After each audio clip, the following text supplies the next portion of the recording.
வணக்கம் ரிதி. கள்ளக்குறிச்சி மாவட்டம் கருணாபுரம் 7வது வார்டு பகுதியில் கள்ள சாராயம் விற்பனை நடைபெற்றதாகவும் இந்த கள்ள சாராயத்தை அருந்தியதில் தற்போது வரைக்கும் 38 நபர்களுக்கு மேல் பலியாகியுள்ளதாக ஒரு தகவல் வெளியாகியுள்ளது. மேலும் 80க்கும் மேற்பட்டோர் கள்ளக்குறிச்சி அரசு மருத்துவமனை, முண்டியவாக்கம் அரசு மருத்துவமனை, புதுச்சேரியில் உள்ள ஜிப்மர் மருத்துவமனையில் சிகிச்சை பெற்று வந்தனர். மேல் சிகிச்சைக்காக தற்போது வரை சேலம் அரசு மருத்துவமனையில் 44 பேர் அனுமதிக்கப்பட்டிருந்தனர். அவர்களில் 9 பேர் சிகிச்சை பலனின்றி உயிரிழந்துள்ளனர்.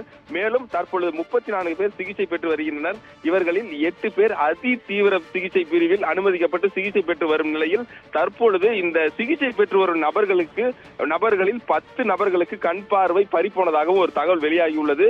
இவர்களுக்கு இந்த விஷசாராயத்தை குடித்ததால் தற்பொழுது கண் பாதிப்பு ஏற்பட்டுள்ளது. தற்பொழுது 10 பேருக்கு கண் பாதிப்பும் ஏற்பட்டுள்ளதாகவும் தற்பொழுது தகவல் வெளியாகியுள்ளது.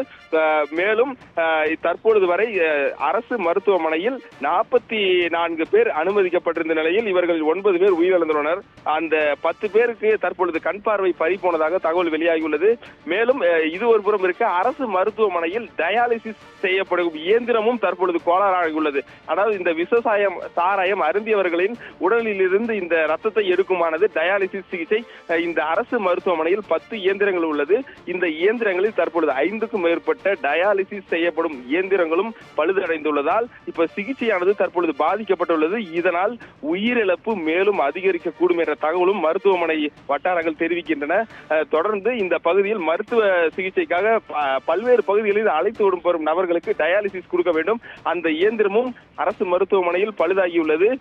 எனவே இந்த சேலம் அரசு மருத்துவமனை பொறுத்தவரை சிகிச்சை பெற்று வருபவர்களின் நிலைமை மேலும் கவலைக்கிடமாக உள்ளது. இதனால் பலி எண்ணிக்கை மேலும் அதிகரிக்கக்கூடும் வாய்ப்பும் தற்பொழுது உள்ளது ரீதி.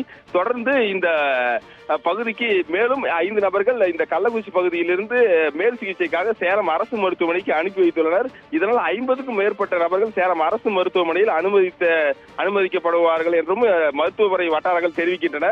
இந்த கண் பார்வை பறிப்போனது ஒரு புறம் இருக்க தற்பொழுது இயந்திரமும் கோளாறு ஏற்பட்டுள்ளது. இதனால் உயிரிழப்பு எண்ணிக்கை மேலும் அதிகரிக்கக்கூடும் என்று தகவல் வெளியாகியுள்ளது ரீதி.